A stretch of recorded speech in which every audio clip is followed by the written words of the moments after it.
The smell of wet wool and dry rot is a specific mix. It sticks in your throat and makes you feel like you already lost before you even start. I stood in the center of St. Jude's Annex, my boots leaving dark prints on the herringbone floor, and I listened to the building breathing in a way it should not. The heat rattled in the pipes like a metal cough. Above that, the old timber groaned under weight it had carried too long. And under everything, there was another smell. Damp earth. Not clean rain, but soil trapped where it did not belong. I told myself it was the storm, wind-driven water, old brick, old city. But my gut did not buy it. Rain hammered the leaded glass windows, turning the Portland skyline into a gray smear. I adjusted the strap of my tool bag, feeling the leather bite into my shoulder. I was not here to save the place. I was here to measure it, document it, and tell the truth. Sometimes the truth is an obituary. "You're early," a voice said. It was not a welcome. I turned and saw her behind the circulation desk like it was a barricade. Valentina Rodriguez. I had seen her name in the urgent email that pulled me out here, but no photo prepared me for the real thing. Late 30s, dark hair pulled back, so tight it looked painful, a few strands already escaping because the air was damp and the building refused to stay dry. Her eyes were sharp, but the skin under them was bruised with exhaustion. She looked like she had been holding the roof up with stubbornness alone. "Miles Carter," I said. "Legacy preservation. I know who you are, Mr. Carter." She did not come around the desk. She did not offer her hand. She kept hers close, as if a handshake might cost her control. "You're the man Atticus King hired to tell the city this building is a hazard so he can turn it into luxury lofts." The name hit the air like a bad smell. I had dealt with men like King. They smiled while they measured what they could take. "I'm hired to do a structural assessment," I said, keeping my voice level. "If it's safe, I say it's safe. If it's not, I say it's not." Her gaze didn't flinch. "Don't make choices for me. Men keep deciding what this place should become. Bring me facts. I decide what we do with them." I glanced up at the ceiling. A water stain spread across the plaster like a bruise. "Facts are why I'm here." "It is safe," she said quickly, too quickly. Then her hand moved over a stack of papers like she was shielding them. "It's just tired. Tired buildings kill people," I said. I walked to the nearest support pillar, an oak column wrapped in decorative molding. I ran my hand down the grain. Cold, tacky, damp. I pressed my thumb into the wood near the base. It gave, not a little, soft, like a sponge. I pulled my hand back, wiped the dust on my jeans, and felt my jaw tighten. "This isn't tired," I said. "It's sick." She flinched, just a flash, then steadied herself. "We have a grant pending. The St. Jude's Heritage Fund. If we pass certification, we get money for repairs." Her voice stayed controlled, but her throat moved like she was swallowing panic. "I just need you to sign off on the preliminary report. I can't sign off on a lie." Her face hardened. "Then leave." The words were soft, almost polite, but they carried the weight of a slammed door. "If you aren't going to help, get out of my library." I looked at her again, really looked this time. White short-sleeve blouse, collar open but still professional. Big black noise-canceling headphones resting around her neck like armor she could put on when the world got too loud. Her spine was straight, her chin lifted, and her hands were steady. But her pulse jumped in the hollow of her throat. She was scared, and she loved this place in a way you do not love a job. Something in my chest tightened, the same feeling I got right before I made a hard call. "I'm not leaving," I said. I set my tool bag down on the floor with a heavy thud. Dust lifted in the lamplight, tiny particles floating like the place was already turning into history. "I'm going to do the assessment thoroughly," I went on. "And if I find a way to brace that column without stripping historical status, I'll put it in the report." Her eyes narrowed. "Why would you do that?"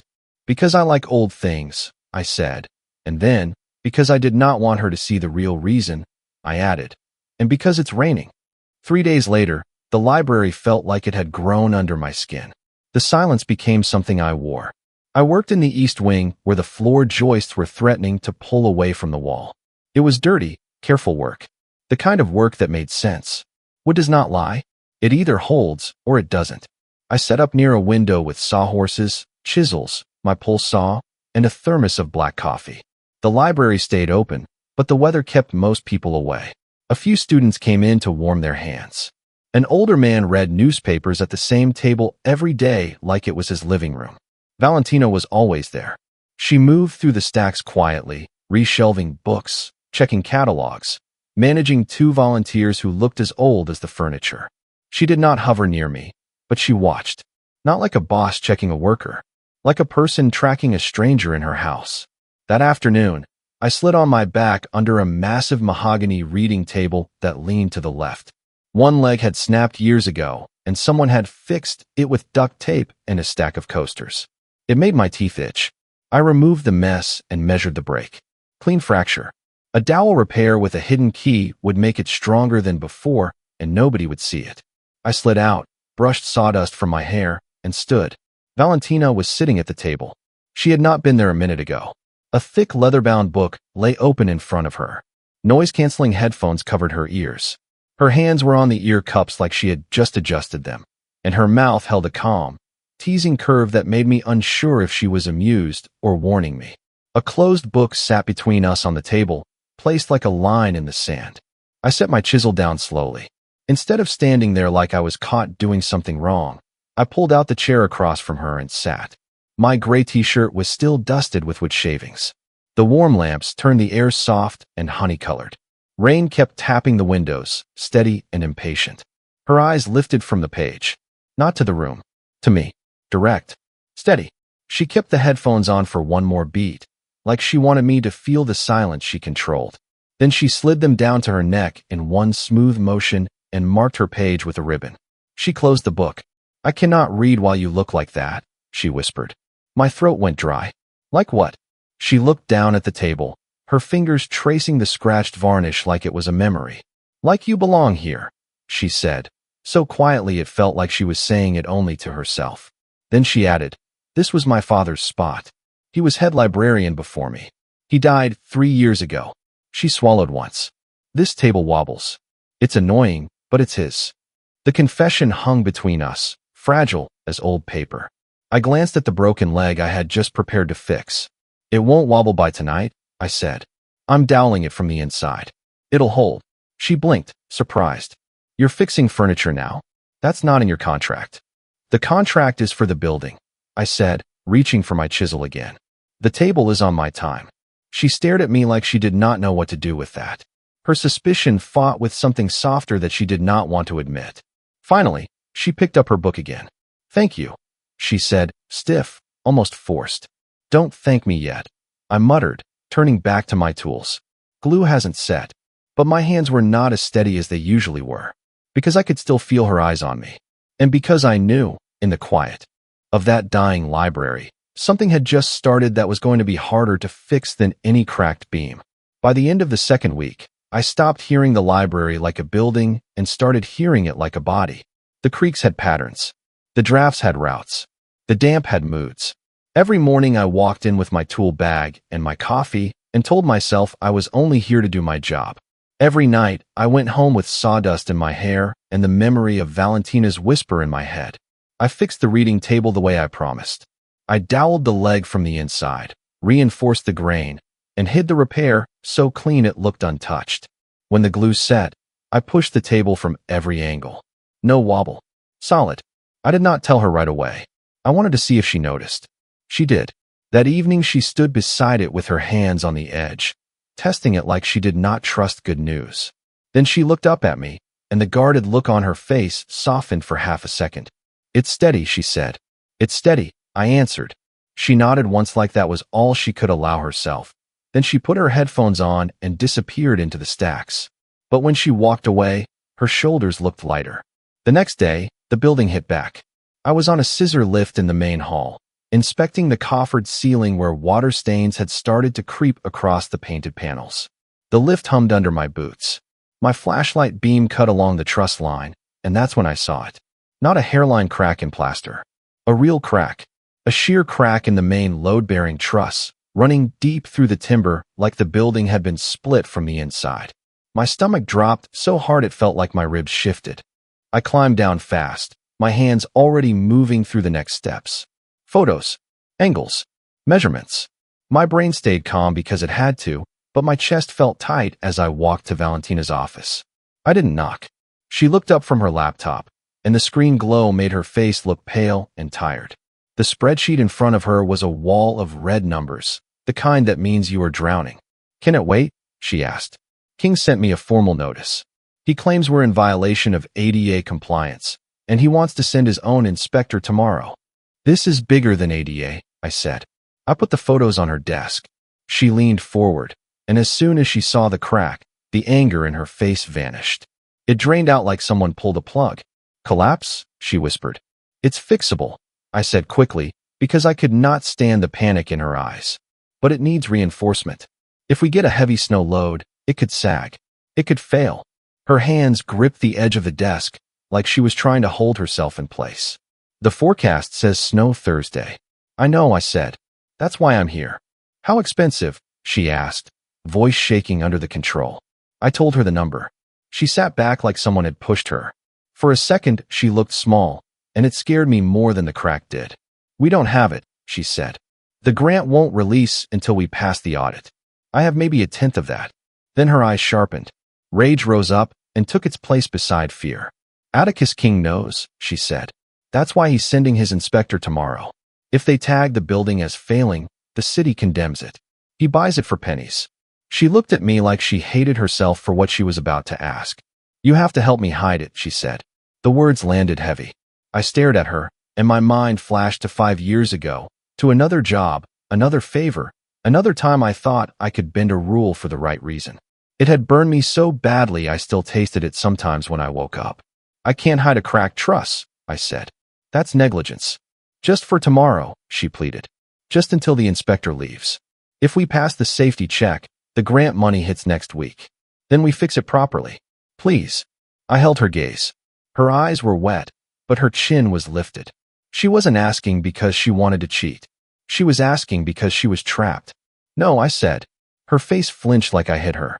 "I won't hide it," I said, stepping closer, bracing my hands on her desk so she could not look away. "But I can shore it up.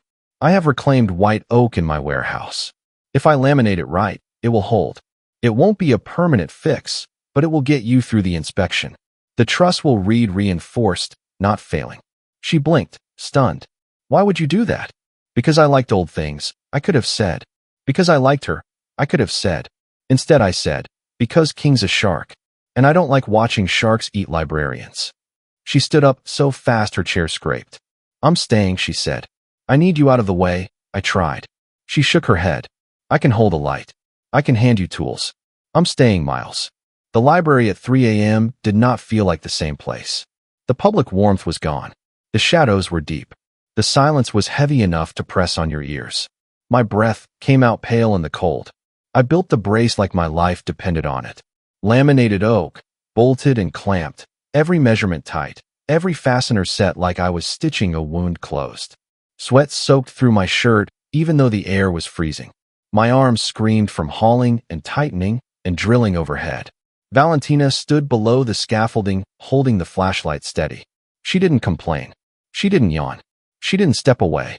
She moved the beam before I asked for it, like she could read my hands.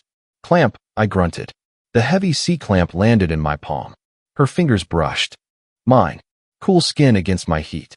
The touch sent a sharp jolt up my arm, so sudden I had to grip harder just to keep from dropping the tool. I tightened the clamp until the wood groaned and settled. "That's it," I breathed. "It's braced." I climbed down on shaky legs and slid down against a pillar until I was sitting on the parquet floor. My hands shook from exhaustion. Valentina lowered herself beside me, dust smudging her white blouse. For a moment, she looked like she belonged down here in the mess with me. "You did it," she said. "We did it," I corrected. She reached into her bag and pulled out a thermos. She poured tea into a cup and held it out. "Drink," she said, gentle but firm. I took it. Earl Grey, sweet, warm. It tasted like someone had decided I mattered for a second. "You have good hands," she said, watching my fingers around the cup. "They're beat up," I muttered. "No," she said. She reached out and touched the scar on the back of my left hand, the one from a table saw years ago. "They know how to put things back together. Most people only know how to take things apart." Her touch stayed just long enough to burn. I looked at her mouth. The space between us felt too small, charged, dangerous. The library was so quiet I could hear rain hissing on old glass. I wanted to kiss her so badly it hurt. "It will hold," I said, forcing my eyes up, forcing my voice steady. "The inspector won't see a crack. He'll see reinforcement." "You saved us," she whispered. "Don't get used to it," I said, trying to hide how much I wanted her to look at me like that forever. She let out a low laugh that wrapped around my ribs and squeezed. And then the building made a sound above us, a faint groan in the timber, like a reminder. We weren't done, because tomorrow the inspector was coming. And outside, the wind had started to rise. The inspector showed up the next morning with a clipboard tucked under his arm and a face that looked like it had never smiled at a historic building in his life. He walked slow, like he wanted the floors to confess under his shoes. He tapped columns. He stared at joints. He asked questions in a tone that made everything sound guilty. Valentina stayed close, shoulders square, headphones hanging around her neck like she could put them on if she needed to shut the world out. I stayed behind her, a half step back, like muscle and math, ready to answer but not trying to run the show. That was her place. This was her library. When he finally looked up into the truss line, my throat tightened. The brace sat where I'd bolted it, clean and tight, the oak laminated like it had always belonged there. The inspector narrowed his eyes, then wrote something on his clipboard. "What is that reinforcement?" he asked. "A temporary brace," I said, "installed to support an existing weakness until a permanent retrofit can be funded." He kept staring. Valentina held her breath. Then he nodded, once, like a man who did not like surprises but respected preparation. "It will hold," he said. "For now." Valentina's eyes closed for a blink. Relief hit her like a wave, and when she opened them again, she looked at me like she wanted to say 100 things but could not say any of them with the inspector standing there. He finished his walkthrough. He left. The heavy doors shut behind him, and the library felt like it exhaled. "We passed," Valentina whispered, like she was afraid to say it out loud. "Barely," I said, but my mouth tugged upward anyway. For the first time since I'd met her, she smiled for real. Teeth. Warmth. Crinkles at the corners of her eyes. It changed the whole room. It made the dusty old place feel alive. But victories in old buildings never last long. 2 days later, I was in the basement. I went down there because I didn't trust the smell I'd noticed on day one. Damp earth. Trapped water. A problem that hides until it's too late. The boiler room floor was wet. Not a little damp. Wet like someone had spilled a bucket and walked away. I traced the water line with my flashlight. It was not coming from the boiler. Not from a pipe. It was seeping up. Rising damp. Hydrostatic pressure. The water table shifting under the foundation. My stomach went cold. I climbed the stairs fast and found Valentina in the main hall, mid-argument with a man in a tailored suit who looked like he belonged in a high-rise boardroom, not a library. Atticus King. Smooth hair. Smooth voice. A smile that didn't reach his eyes. "Just thinking of your safety, Miss Rodriguez," he was saying. "If the foundation is shifting, the liability alone could ruin you." "The foundation is fine," Valentina snapped. Her hands were clenched. Her cheeks were flushed with anger. I stepped up beside her. "Actually," I said, "it's not." Valentina spun toward me so fast, I felt the heat of her glare. Betrayal flashed in her eyes. Just a spark, but it was there. King's smile widened. "Mr. Carter," he said, like he'd been waiting for me all along. "Excellent timing. You found something." I looked at Valentina. I could feel her wanting me to stay quiet. I could feel the trap closing. "There is water intrusion," I said anyway. "Significant pressure. It needs remediation." King nodded like he'd just won a prize. He pulled out his phone. "I'll call the city engineer." Sounds like immediate condemnation. "No," I said, stepping between him and Valentina. King stopped short. I was taller. He didn't like being blocked. "It is not condemnation level," I said, voice hard. "It needs a sump pump system and a perimeter drain. Standard repair. 2 weeks. $10,000. King lifted his brows. 10,000. He repeated slowly, eyes sliding to Valentina. "And you don't have that." I felt Valentina freeze beside me. "We have it," I said. It was a lie. It came out clean, like I'd practiced it. Valentina's head snapped toward me. Her eyes went wide. "I'm funding the repair," I said, staring at King like I wanted him to choke on his own smile. "As a donation to the Heritage Fund. Tax write-off." King's smile cracked for the first time. "Conflict of interest," he said. You're the contractor. I'm a citizen of Portland, I said. I can donate to a library if I want. Call the city. Tell them the issue is identified and funded. Remediation starts tomorrow. King's jaw worked. He glared at Valentina, then at me. You're making a mistake, he said low. This place is a money pit. It's a landmark, I said. Get out. For a second, I thought he might argue. Then he straightened his jacket, turned on his heel, and walked out with the kind of anger that promises revenge. The doors slammed. The silence after was sharp. Valentina turned to me. You don't have $10,000 to throw away, she said. I do, I said. She shook her head. No, you don't. Not like that. You're not taking it, I said. The building is. I tried to step away. My adrenaline was crashing. My hands wanted to shake. Miles, she said, catching my arm. Her grip was strong. Stronger than people expect from a woman who spends her days with books. She held me like she would not let me run from the truth. Why are you doing this? She demanded.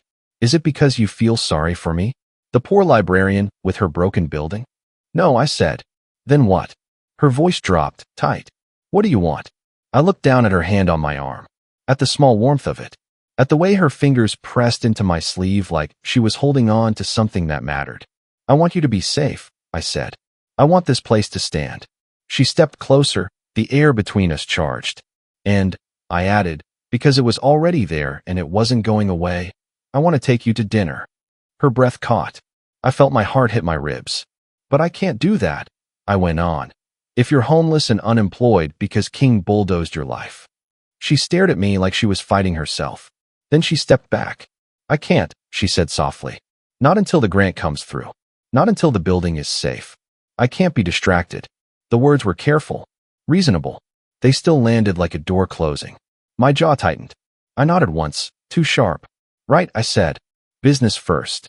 I picked up my tool bag. I'll order the pumps. The next week was brutal. We worked around each other in a silence that felt heavy. She was polite but distant. I was efficient but cold. The basement dried out. The foundation stabilized. The library was safer. But we were worse. Then the storm hit. Friday night, a winter gale slammed Portland hard enough to knock out power across half the grid. The library went dark early. I was packing up when I heard a crash from the west wing, the area they kept closed for storage. Valentina, I yelled, running toward the sound. I found her in the archive aisle, on the floor, clutching her ankle. A rolling ladder had slipped off its track in the dark. Boxes of files were scattered like spilled secrets. I'm okay, she gasped, trying to stand and failing. I just slipped. Don't move, I ordered, already kneeling beside her with my flashlight. Her ankle was swelling fast. I have to get the files, she said, reaching toward a box. Forget the files, I snapped. We need to get you out. No, she said, gripping my shirt. Those are original deeds. Proof of heritage status. If they get wet, we lose the grant. King wins. I listened. Water dripped somewhere in the dark. The storm had found a weak spot. I looked at her ankle. I looked at the boxes. Okay, I said. I'll get them. I scooped her up. She gasped. Then her arm went around my neck like her body decided to trust me before her mind could argue. She was warm and solid against my chest, smelling like vanilla and something sharp that might have been fear. I carried her to the main reading room and set her on the old velvet sofa. I wrapped my coat around her shoulders. Stay, I told her. Then I ran back into the dark. I grabbed the boxes. I dragged plastic tarps from my kit. I worked fast, covering shelves, moving papers out of drip lines, keeping history dry with my own body taking the rain that came in through the roof. When I finally came back, I was soaked and covered in dust. Valentina was shivering on the sofa. I knelt in front of her. It's safe, I said. The deeds are dry. Her eyes locked on mine in the flashlight beam. You're wet, she whispered. I'm fine. She did not believe me. She reached out and touched my face, her thumb brushing my cheekbone like she needed to make sure I was real. You always fix things, she said. It's my job, I tried. No, she said.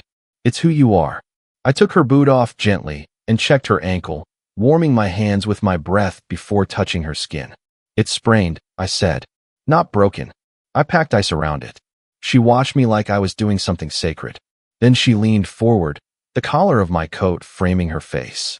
You asked what I wanted, she said softly. Before I froze. Yeah, I said, voice low. I don't want to be distracted, she whispered. But I think I already am. My heart slammed hard. Valentina, I warned. If I kiss you, I'm not going to stop. Her fingers slid into my damp hair. Good, she said. I leaned in slow, giving her every chance to pull away. She didn't. She met me halfway. Her lips were soft, tasting like tea, and the moment her mouth opened against mine, something in my chest broke loose. I pulled her close, careful of her ankle, and the dark library wrapped around us like a private world. For the first time in years, I wasn't fixing anything.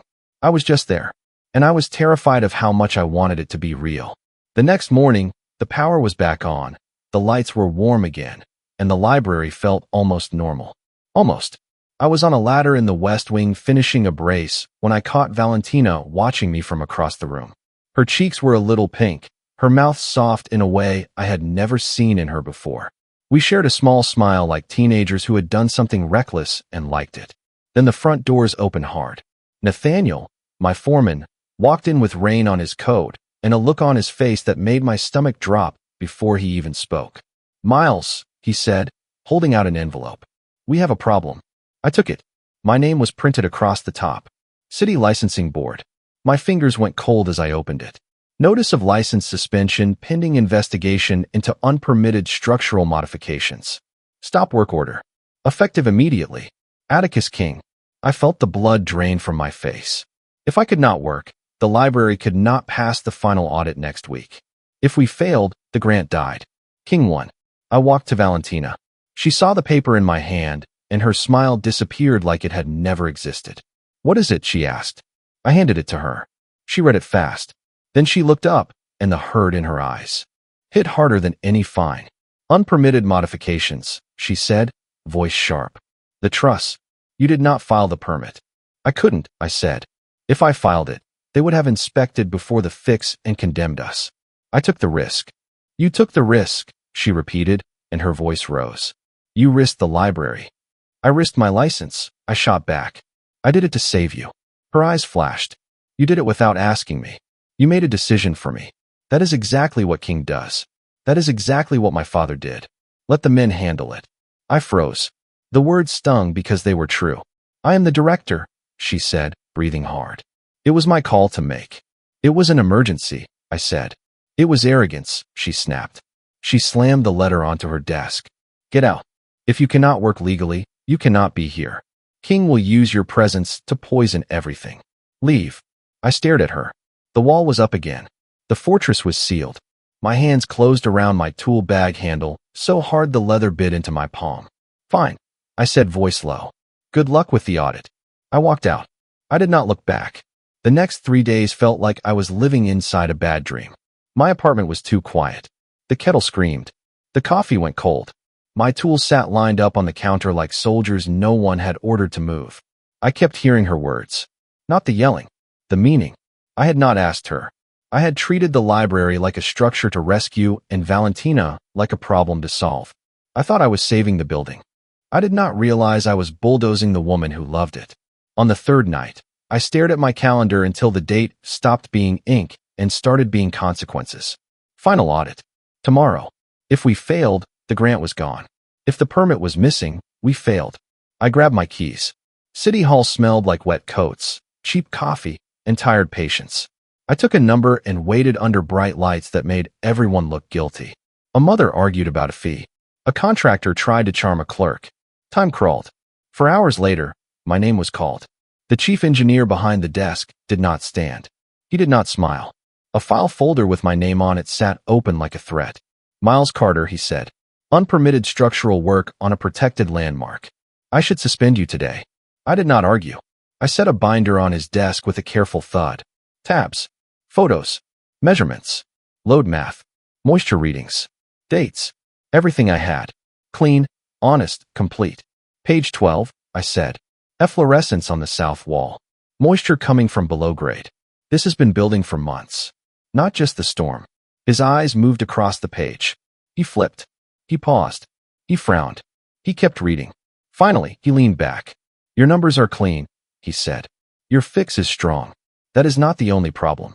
The problem is the paper, I said. The problem is accountability, he replied. Retroactive permits make me look dirty. They teach every cowboy with a nail gun that rules are optional. Silence sat between us. The air conditioner rattled overhead like a loose duct. Tell me what it costs, I said. He stared at me for a long moment, then picked up a pen. You pay the maximum fine, he said. You go on probation. One more violation and your license goes dark for a year. I nodded once. My throat was tight. And, he added, voice firm, you become engineer of record for that landmark for 12 months. Pro bono site reports every month. 2 surprise inspections when I choose. If anything fails, it is on you. My stomach sank. My freedom for a year. My name tied to that building. I thought of Valentina standing in the main hall with her hands clenched, refusing to let men decide her future. I thought of her whisper in the warm lamplight. I cannot read while you look like that. I picked up the pen. Understood, I said. Sign, he said. I signed. He stamped. Not with kindness. With procedure. When I walked back out into the rain, the city looked the same. But I felt different. At the library, I found Valentina in the east wing near the main hall doors. Her hands were clasped so tight her knuckles were white. Her face looked tired and proud at the same time, like she had been holding herself together with pure will. You went to City Hall, she said. I placed the permit on the table between us. The fine is paid, I said. Probation is on record. I signed 12 months of oversight. Monthly reports. Surprise inspections. My name is on it. Her eyes widened. You did that for my building. For the building, I said. Then I took a breath and forced myself to say the thing my pride hated. And because you were right, I do not get to decide for you. I can only own what I did. The permit sat there like a truce. It is legal, I said quietly. The brace is legal. Her eyes filled with tears. She blinked fast like she refused to cry in front of anyone, even me. The auditor arrived an hour later. Valentina stood tall in the center of the main hall, like she had never been pushed around in her life. Here is the permit for the structural reinforcement, she said, voice clear. Completed by a licensed professional. The auditor checked the paper. He nodded.